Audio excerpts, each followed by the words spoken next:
Good evening and welcome back to the Masonic Roundtable, a weekly hangout where Masons from around the country get together to talk about Masonic news and opinions in a friendly and social manner.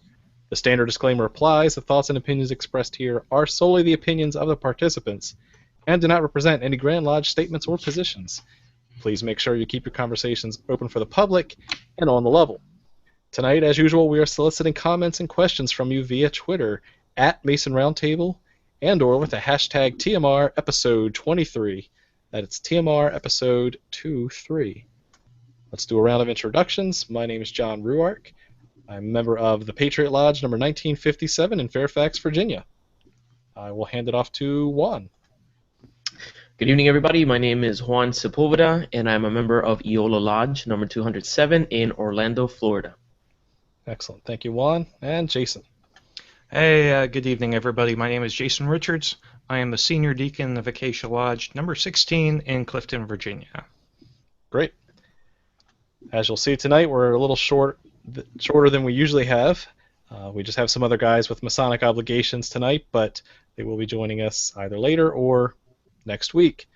As for Masonic news, I wanted to first and foremost thank you all very much for your support of the show by purchasing the Masonic Roundtable lapel pins.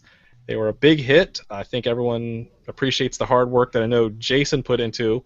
If you like them, they're all Jason's work because he did a good job designing, organizing, creating, stamping, stuffing, you name it. But it definitely came out very well. I think it's a good way to support the show, and due to your efforts, we have been able to really staff our funds for the next 6 months or so to keep the podcast up. So now that we know that we're a little stable for the next couple months, we can keep the show going and definitely give you more value. So thank you very much. In addition, one of the things that we're going to be doing over the next couple weeks is try to catch up on iTunes. So hopefully within the next 2 to 3 weeks, we can actually be completely caught up, and so that everybody listening in on iTunes can enjoy the show, with only a couple days delay from when we broadcast live, as opposed to a couple months. Mm-hmm. Good. Also, in other Masonic news, as usual, we usually spin the wheel at Brother Chris Hodap's blog, in which he just added a post in the last hour or so announcing yet another Masonic symposium that's going on September 13th. Now let me see if I can screen share that for those who haven't seen it. That will be out in... It's a Valley of Chicago Scottish Rite in Bloomingdale, Illinois. Excuse me. There we go. Yep. Yeah, it's the Masonic Society and the Philalethes Society, which is another prestigious Masonic research society. That's great. It's actually kind of exciting to get a lot of these events and symposiums out and about. I mean, it seemed like there was a dry spell for a while, for a couple of years. I mean, there'd be some usual ones like Masonic Week, but to have some new ones, some combined ones, just a lot of, to me it seems like a lot of new energy into that.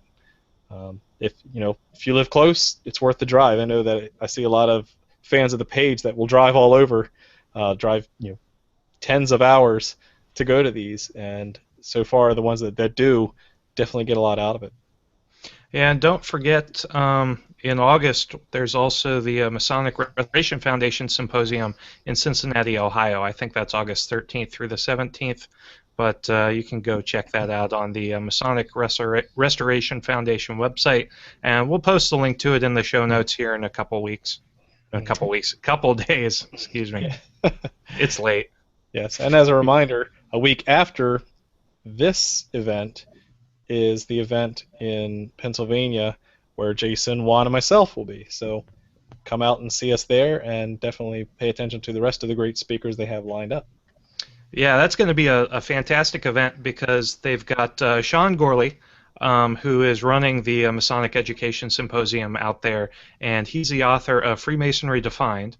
There's Brother Charles Harper, who was on the show about 6 episodes ago, who is, in addition to speaking about his book Freemasonry in Black and White, he actually just announced a brand new book. There's the book that he's going to that he's going to have coming out later this month. He just announced that, I think, yesterday or the day before on Facebook, so go ahead and check that out. It deals with the idea of clandestine and spurious Masonry and what it means for the fraternity at large in the United States today. There's also going to be Adam T. Osman, who has a fantastic book out called Earning Freemasonry, a One-Day Class Redemption. And then, last but not least, I mean, how could we forget this guy? Our very own Juan Sepulveda is going to be the fourth keynote speaker at that symposium, and I can't wait to meet Juan in addition to hear what he has to say, because he's incredibly insightful, Thank you. regardless of how he comes off on the show. Exactly. I'm really looking forward to it. It's gonna be a lot of fun. It's one of those opportunities where we get to meet brothers that we have met virtually for a long time. Already, some of the brothers that are active in our Twitter feed in the Masonic Roundtable have expressed that they will be there. If I'm not mistaken, Brother Richard Ingham is going to join us in September. Nice. Great. Yeah, so we get a chance to meet him, among many others. So I'm looking forward to meeting these brothers in person. And last but not least, after the symposium is over, we're actually going to do a special episode of the Masonic Roundtable, live in front of an audience. And we don't know what form that's going to take, whether we're actually going to broadcast it live or if it'll be an additional sort of audio-only podcast special. But we'll let you guys know once we get the details worked out. Yeah, that should be interesting. But it's going to be epic. So if you're anywhere near Western Pennsylvania, go and check out Sean Gorley's blog, drivenbylight.net. Go sign up. There are tickets to the event. They're only $30. Breakfast, lunch, and dinner are all served.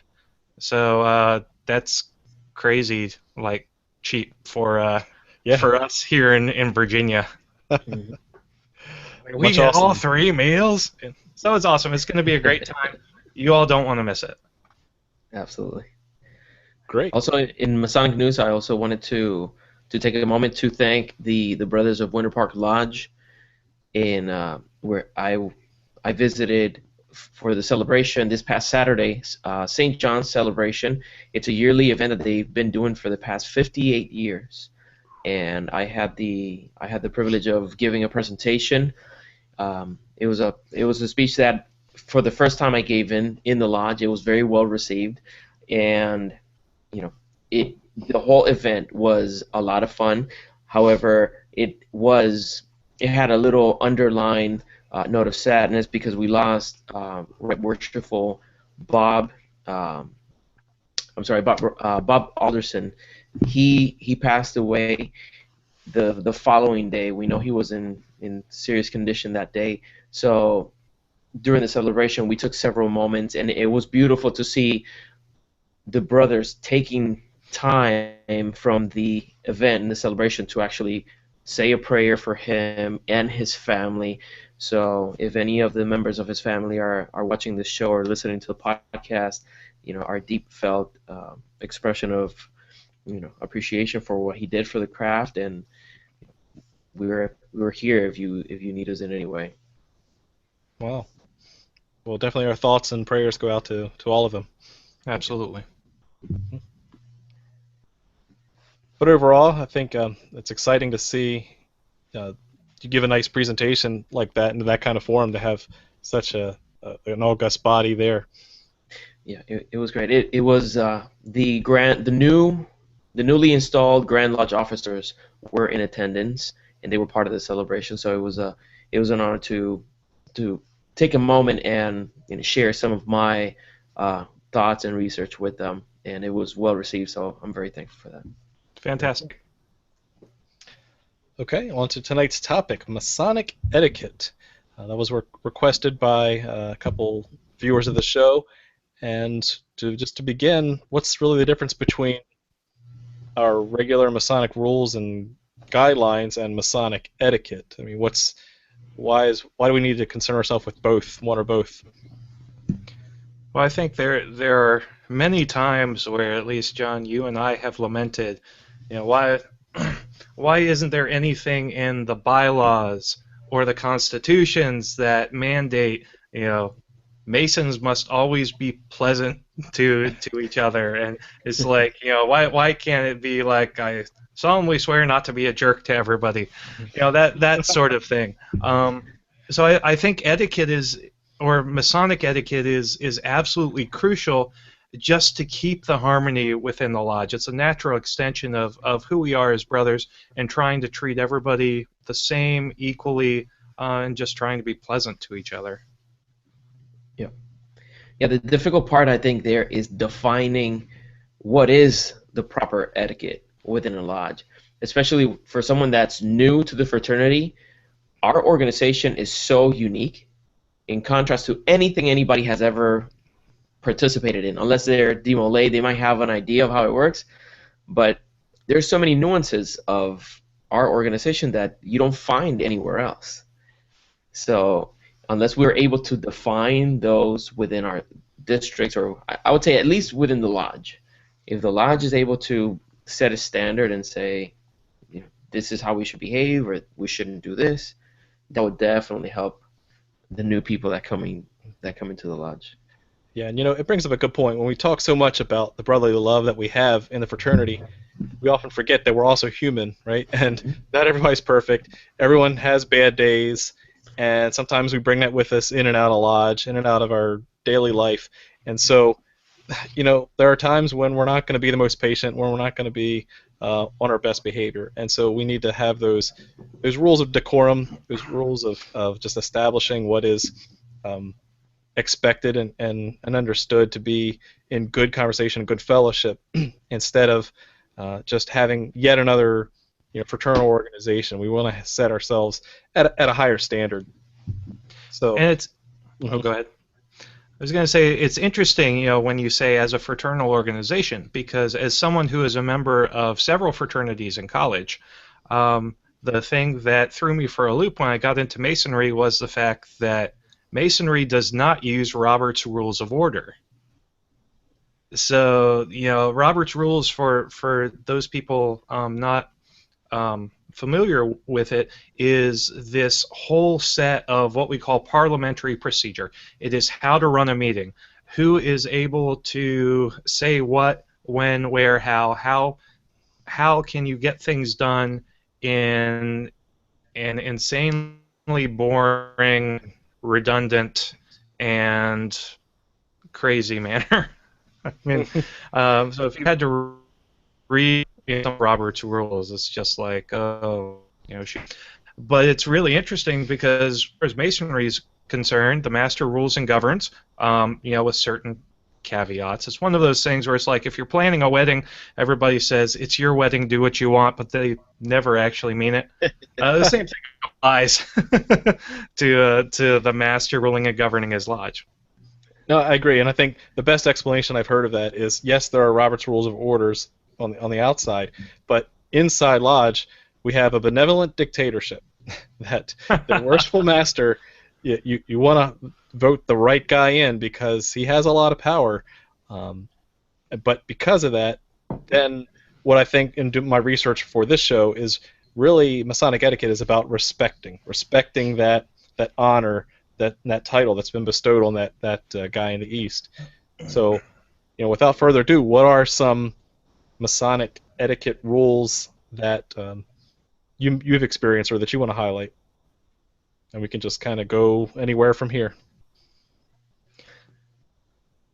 I think. I was waiting for you to jump in one, and you didn't take it. So one of the things that I've noticed,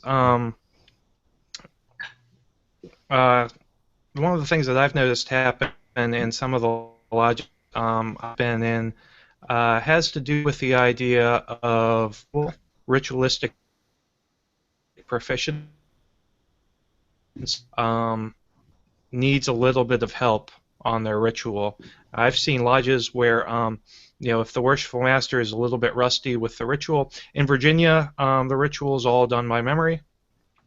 There's very little that's actually written down. And a lot of times, some of the officers actually need a little bit of help and I've seen it. I've seen it where there's one person who is a prompter, and it's very good. It's very subtle. And then I've seen people just like yell at the worshipful master, and it's very distracting and very irritating.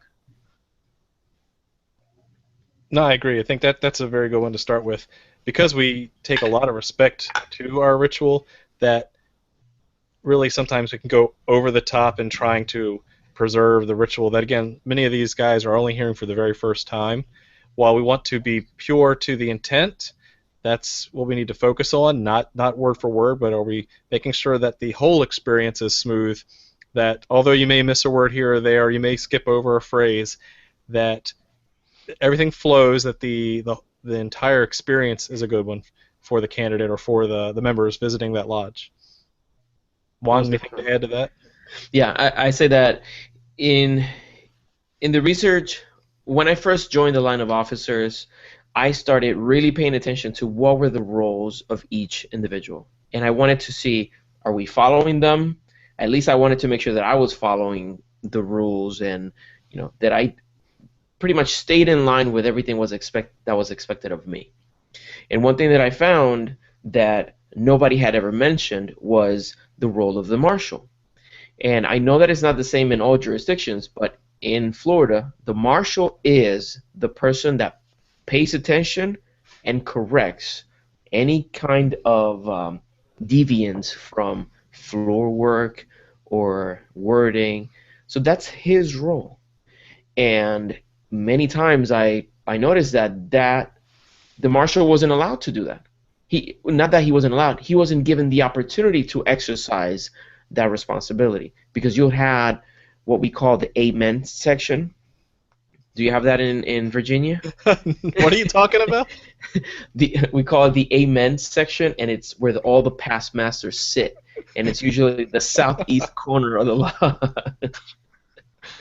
We even have we make sure that our past masters sit in the north.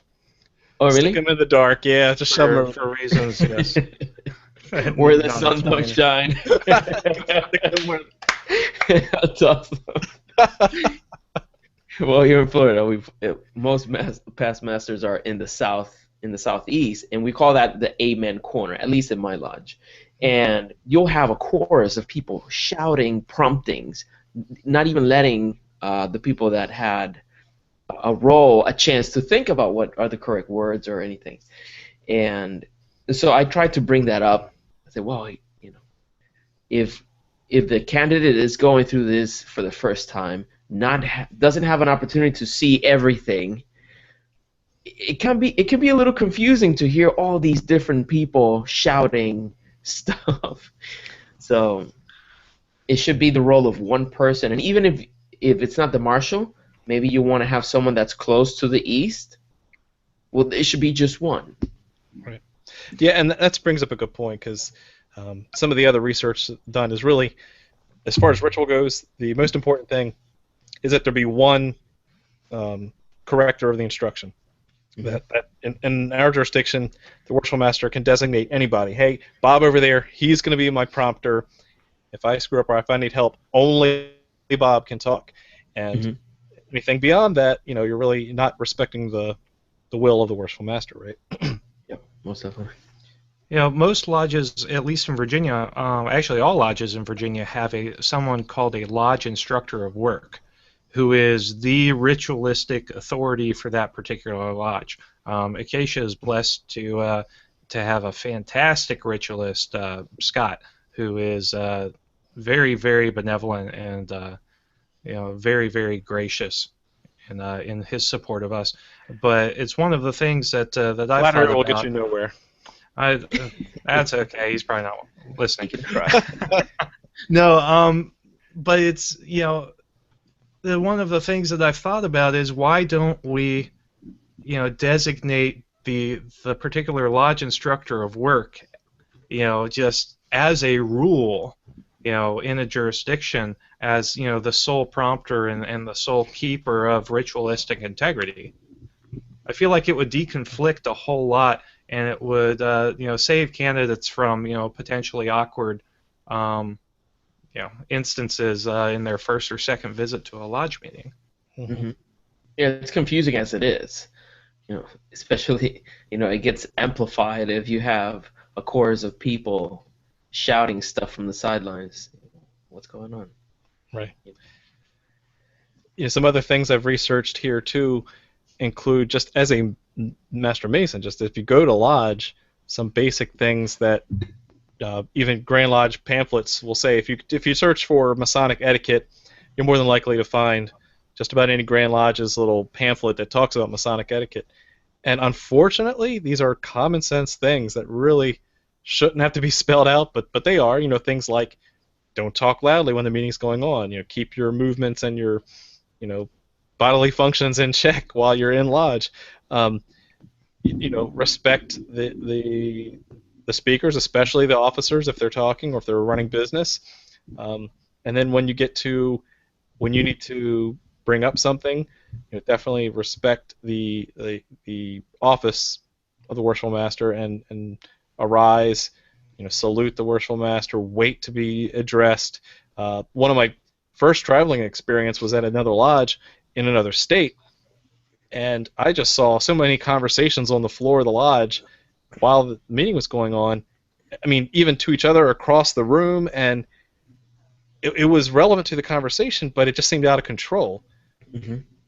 And it was very strange for me. I'm like, one, is this just a jurisdictional thing? Is this something that was unique to this area? But it really just, to me, came down to a lack of respect for the master running his business. Well, and that detracts from the image of the entire lodge, because if you look at the role of the worshipful master, his most basic role is to rule and govern his lodge, and if that's not being displayed, and he can't run his lodge, what does that say about the brethren as a whole? It really casts that particular lodge in a terrible light. Mm-hmm. Hey, another thing I want to add too, about just your personal etiquette in lodge. I love technology. We did a whole episode on technology in the lodge, but keep that cell phone down when you're doing solemn parts of the ritual. Mm-hmm. That's just where I draw the line. It's just me personally, but I think it should apply everywhere. That, geez, if there's something that has to be, either part of the degree system at all, I think that's there. And plus, anything important and solemn like balloting and important pieces of the ritual. Yes, we're all busy people. We all need to update our Facebook statuses, but come on, just put it away. It'll be okay. Exactly. Take it out and play with it when they read the minutes. You'll have plenty of time. You will always have plenty of time in Virginia to play with your cell phone when they're reading the minutes. Yeah. But I completely agree. Go ahead, Juan. One of the most heated conversations, dialogues I have witnessed between two brothers, it was within Masonic leadership training session, and one very traditional, very stern past master said, "I think that we should take all the cell phones at the entrance and put them in a box and give them to the Tyler to tend to them. If it's an emergency, he can knock on the door and call whomever needs the cell phone." And another brother stood up, furious. You would have thought that past master was talking stuff about his mother. Like, that was the kind of energy coming from his response. And I understood his response, because he said, "Well, then you need to leave your pocketbook outside, your little daily planner, you leave it outside as well, because our phones nowadays contain all of those things. They have our phone books, we have our date planners there, we have all the trestle board. Yeah, we have everything." So he was really, really angry, and I completely understood.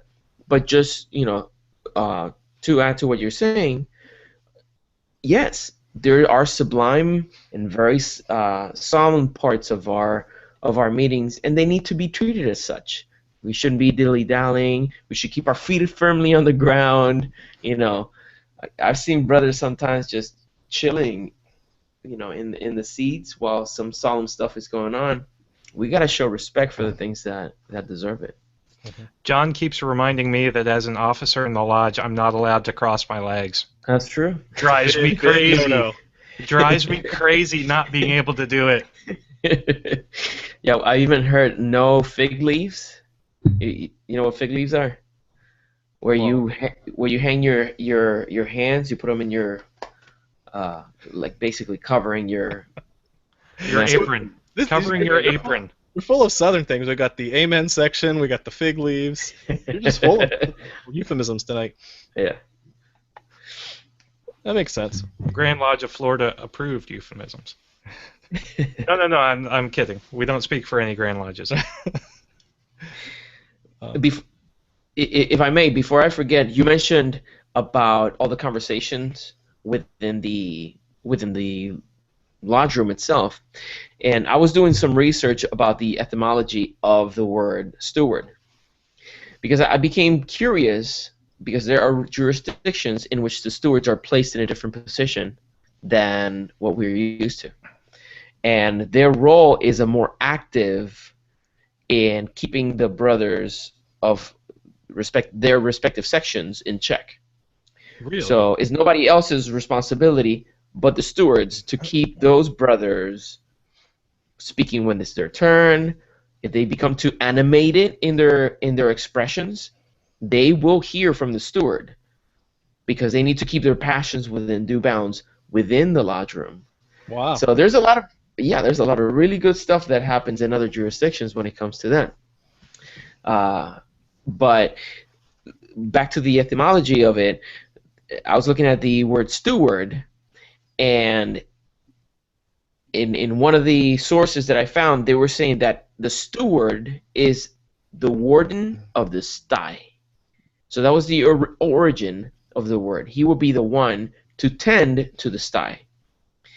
So that makes sense for our stewards to be the ones to keep their sections in check, and when we're during refreshments, they are the ones that help in the kitchen. They're the ones that help in the tables and all that kind of stuff. That's cool. Yeah, I really hope it's true, because I really liked it. I read it good. in the book. On the internet. Somewhere. On the internet. Some wiki something. You know, another thing I wanted to mention too, as the token pass master here, one thing that I wish people had told me when I was joining too. Way to pull rank. Hoorah! As the only past master here tonight, that I wish people knew ahead of time that if you want to bring something up, make sure the worshipful master knows about it before the meeting starts. That's just a respectful thing. Yes, the worshipful master can entertain anything that wants to be brought up, but it's very rude to catch him off guard. A good worshipful master that knows how to govern his lodge can either table discussions or whatever as necessary, but he shouldn't have to get to that point where he has to make that decision. He should know what's being brought up beforehand, whisper good counsel if it's something contentious prior to the meeting, and that way everyone knows. And that also includes new visitors, right? That also, in many jurisdictions, including Virginia, everyone that is allowed to go to the lodge meeting is only there by admittance of the worshipful master, meaning that if the master doesn't know who you are and does not know if you've been checked out, you're a traveler and you don't know anybody and you're just there showing up, worst case scenario, you could be asked to leave. Now, then that's a rare case. But you shouldn't catch the master off guard. You should have other officers whose duty it is to check out the visiting brother and make sure that they're legit and welcome them in. But again, don't surprise the worshipful master. That's the bottom line rule of etiquette. Yeah. If he doesn't know what's going on before the meeting starts, try not to bring it up or do so with the utmost respect. That's actually one of the things that I do as senior deacon at Acacia Lodge, because I take my duties very seriously, because I am supposed to accommodate and introduce any visiting brethren. So, what I first do is if I see anybody that I don't know down at dinner, I will go and introduce myself to them, and then I'll make a beeline back to the worshipful master to say, okay, here are the visitors we have tonight. I can vouch for all. I can vouch for Everybody except for him will need to do an investigation committee on him, but everybody else is good to go. And that's just the way I roll with my duties as senior deacon, and I think it's just another way for our worshipful master to feel, in charge of his meeting, and nobody wants to get blindsided when they're holding the gavel. Mm-hmm. That's just a fact of life. So the less surprise you can come up with, the better, I think. Yeah. To all the brothers that are watching or listening to this program, they take that as an example. You are entrusted with a position of leadership within the lodge, and just because the person before you didn't do it, or because you didn't know that was your responsibility, that shouldn't be an excuse to do a mediocre job within the lodge. The only way in which the lodge is going to reach a level of excellence and performance is going to be if every individual takes their responsibility seriously, and they exercise those things that are enumerated. They're listed within the responsibilities of each lodge officer. All you got to do is take up one of the handbooks for the Masonic leadership and check it. Okay, I'm honored that they chose me as the junior steward. All I've seen the junior steward in past years do is sit in that chair, and 10 minutes before the lodge closes, he goes and prepares the meal. And he washes dishes afterward. And washes dishes afterwards. There's a lot more that goes into that position, and if everybody takes pride in their position in the lodge, regardless of what position it is, can you imagine how perfect the meeting would be? Everybody plays their part, and at the end, that person that came for the first time thinks, "Oh my God, that was the best lodge I've ever been to." Mm-hmm. And that's what we want to do. And those duties actually extend outside of the realm of the officers, too. Just because the officers have specific duties doesn't mean that those duties also extend out tangentially to every single member of that lodge. It is the it's the onus is upon every single member of that lodge to stretch out and meet somebody new and make everybody feel I'm warm glad you and brought welcome. that up, because that's kind of been not a pet peeve of mine, if you will, but just if we're all brothers, we should be treating even new visitors as those same brothers that have been in our lives forever, right? If you don't know someone, get up and introduce yourself. Welcome them to the lodge. It doesn't matter who you are. It could be your first night too.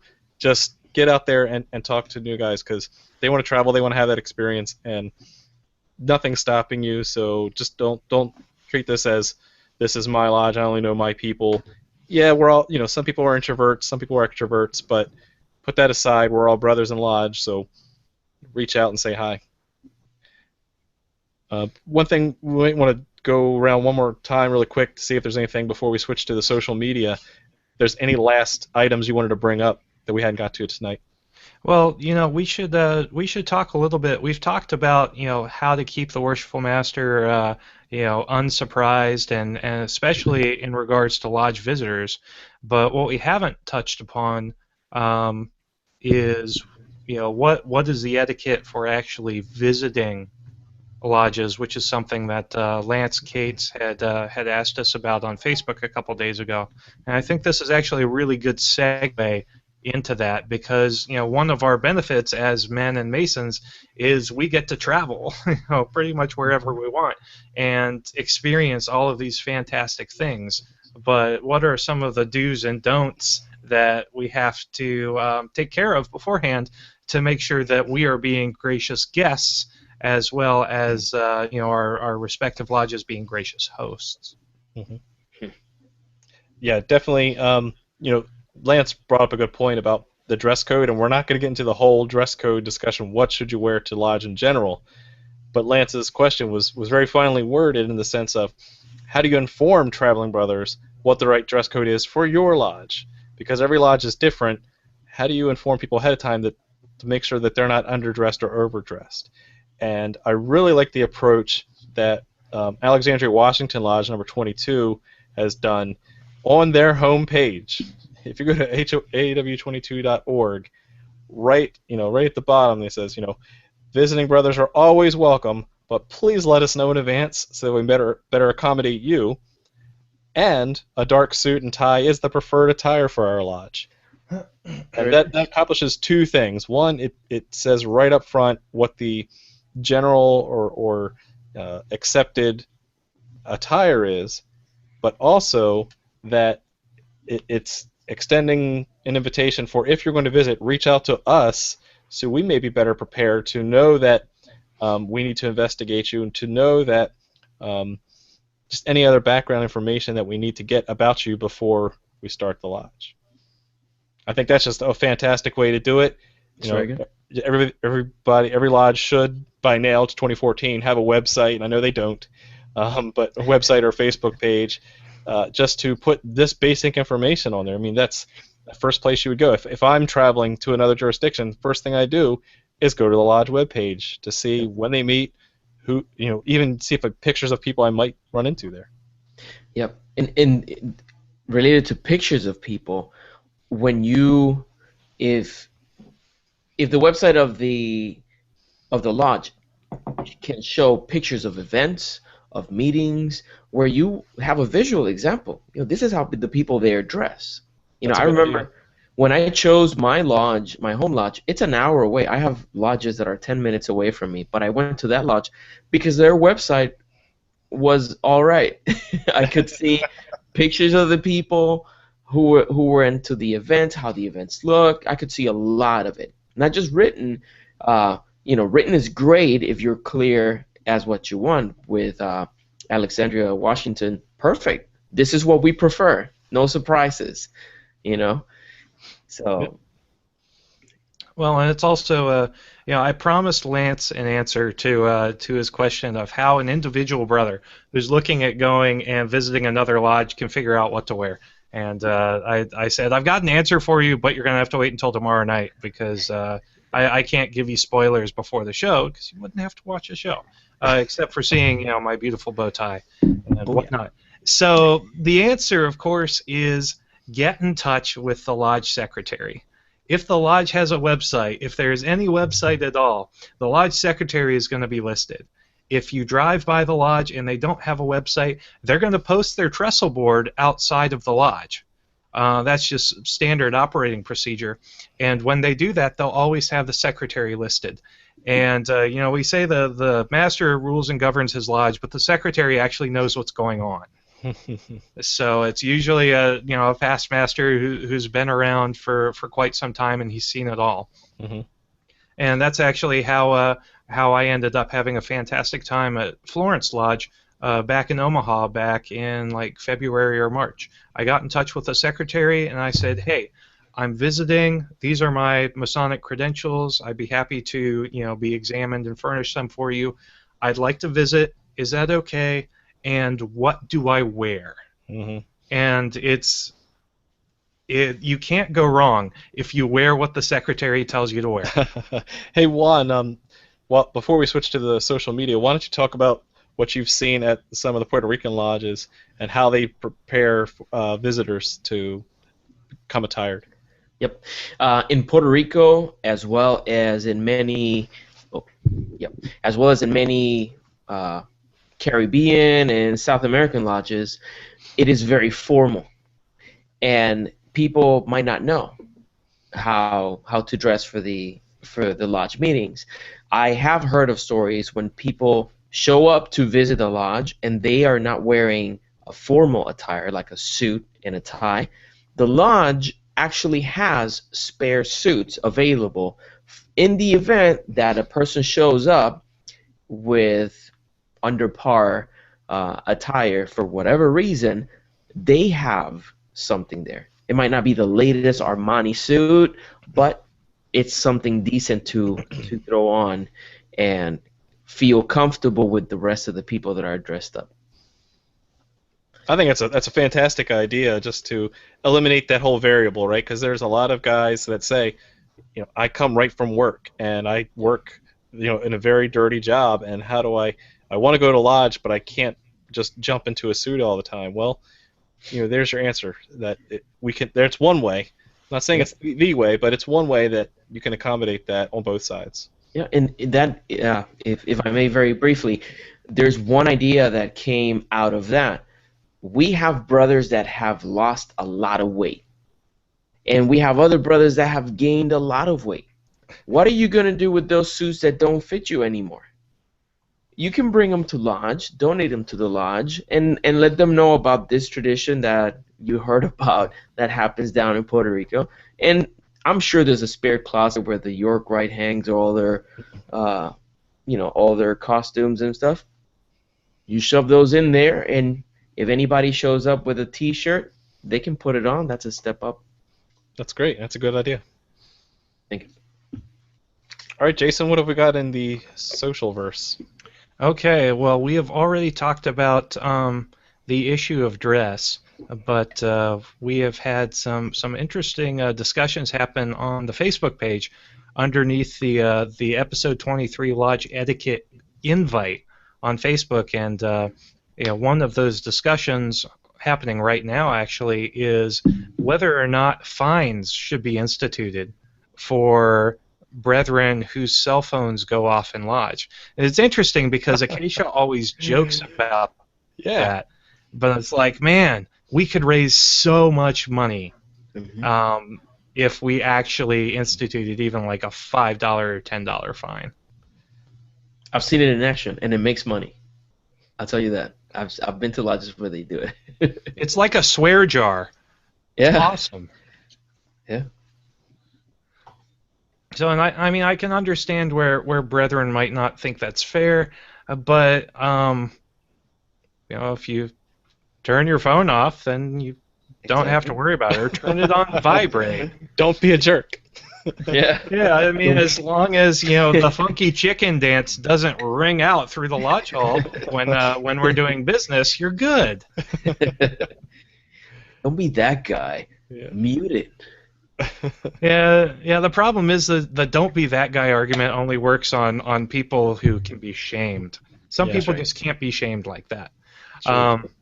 So there's a gentleman, Clayton, who said they often use that fine approach, and the donation actually has to be made to the Masonic Home of Virginia, which is one of the flagship charities of the Grand Lodge of Virginia.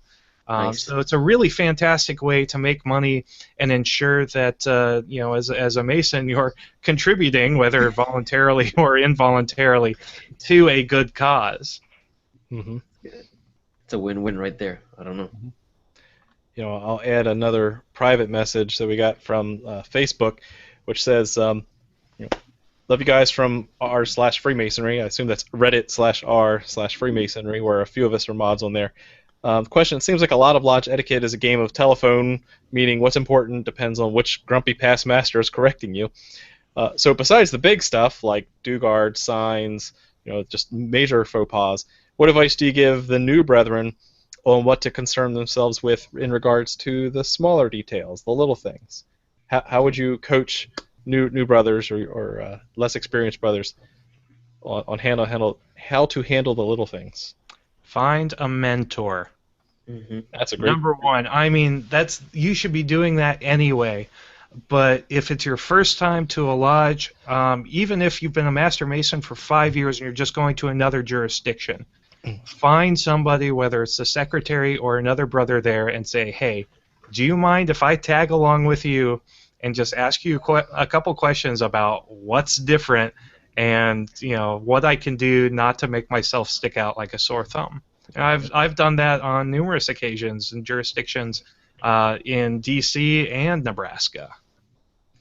And we did a whole episode about mentors too, so go back and watch that one. Yep. Anything else, Jason? That is all I've got. I see one last thing from Richard Ingham about prompters. We talked about people jumping in and trying to correct the ritual. Also, the prompters, in their zeal for getting things correct, some of them will hop in too soon and can really confuse you and screw you up. So have respect for people giving the ritual, that even if you are the guy to correct, don't assume that you just need to always correct every pregnant pause in the ritual. So that's a true thing. If you've ever been on the receiving end or trying to give it, and you know the sentence, but you're just preparing yourself for the next phrase, man, nothing can throw you off than someone correcting you on the right thing that you were about to say anyway. Yep. I gave a lecture for one of the degrees a couple weeks ago, and one of the things I specifically asked the lodge instructor of work and the secretary to do is to only prompt me when I actually look over at them. I That's said smart. I do a lot with inflection, I do a lot with delivery, and I do a lot of pausing. And sometimes, I'm just switching gears and trying to find my place, and other times I'm truly lost. So put the onus upon myself or upon me to let you all know when I am truly lost, and otherwise just carry on as normal. Mm-hmm. And I found that's worked really well for the one time I gave a lecture. Yeah. All right, so let's start to wrap up. Let's start with Juan. Any last comments, thoughts, and shameless plugs? Well, thank you everybody who's been participating, and I love that Lance Cade actually put that question out there and it's set ablaze. that shows the passion people have for actually Masonic etiquette. There is a gap, in what the reality is inside the lodge and what it should be. And it takes questions like the ones we've been discussing today and solutions like the ones that we've been providing and people have been providing in that thread to actually make our lodges the absolute best that they can be. And it's just one little bit at a time. I'm sure that when we start everybody that starts in Masonry, they're overwhelmed by all the little details. When do I stand? Do I clap? Do I raise my hand? What do I do? But all of that comes with time. But it takes that dedication to actually really pay attention and learn it and help everybody, help one another to actually adopt all those nuances of our meetings. If you haven't done so yet, subscribe to our channel on YouTube. It's really easy. If you like what we discussed today, click like. If we missed something in this conversation that you want to bring up, maybe we can bring it up in another episode. Let us know in the comment section below, as well as in the podcast. Subscribe on iTunes or Stitcher Radio, wherever you consume podcasts, and let us know what you think. Your feedback is what helps us discuss things that matter to you, that are going to make a difference. So thank you for the support. And also check out thewindingstairs.com. I'm going to be publishing some new episodes very shortly, along with some new blog posts. And if you've been wanting to get the Freemason movie, I know a lot of people are looking for it.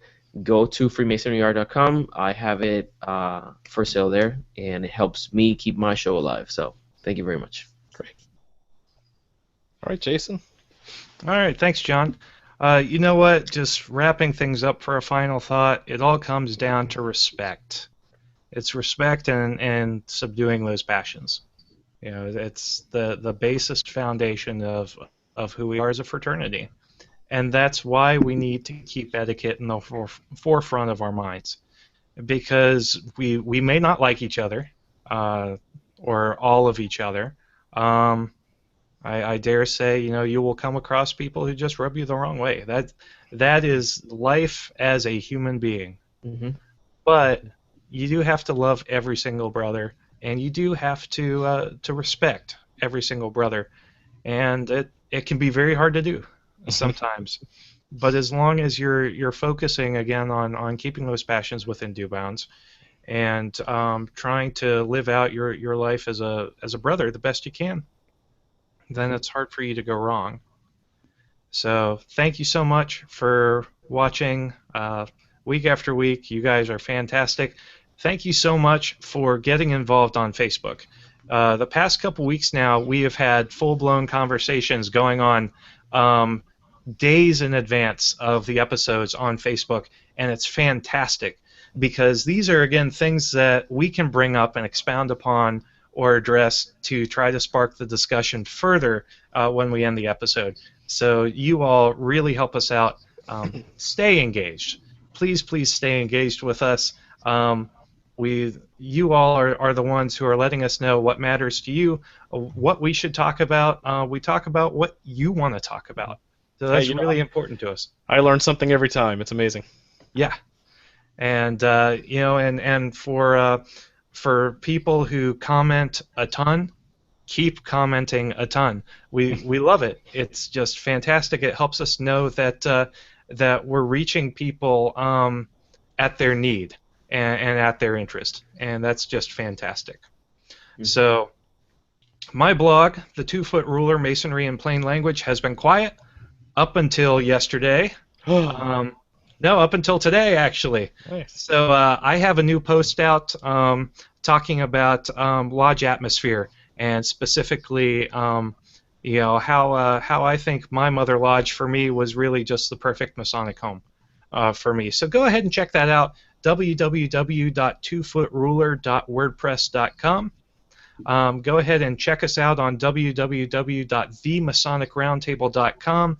As always, a day or two after the show, we end up posting a bunch of show notes. So it's a wealth of information that we've drawn upon in our research and getting ready for the show. Also, there's another great Masonic blog out there that you all need to check out because they do great Masonic papers 3 times a week. It's called The Midnight Freemasons, www.midnightfreemasons.org. And I have heard rumors that this Friday they are actually having a special guest contributor. Wow. So it may be interesting. It will probably be provocative. Check it out. Don't miss it. Don't miss it. Check it out. It'll be up Friday through Sunday night, and then it'll be in the archives unless it gets taken down because it has awesome. Yes, it has invigorated the passions of too many brethren.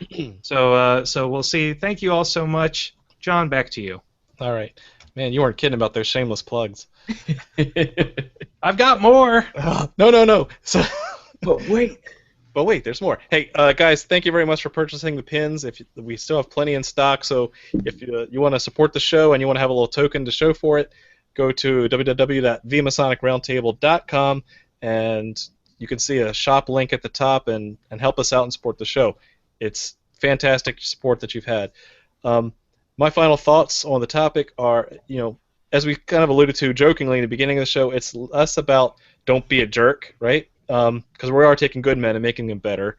We shouldn't have to have the don't be a jerk rule, but a little life lesson that I learned back in middle school. I had a middle school gym coach. And he said, you guys need to be more mature. And of course, we're middle school boys, so we're not mature. But we were like, okay, so what do you mean by that?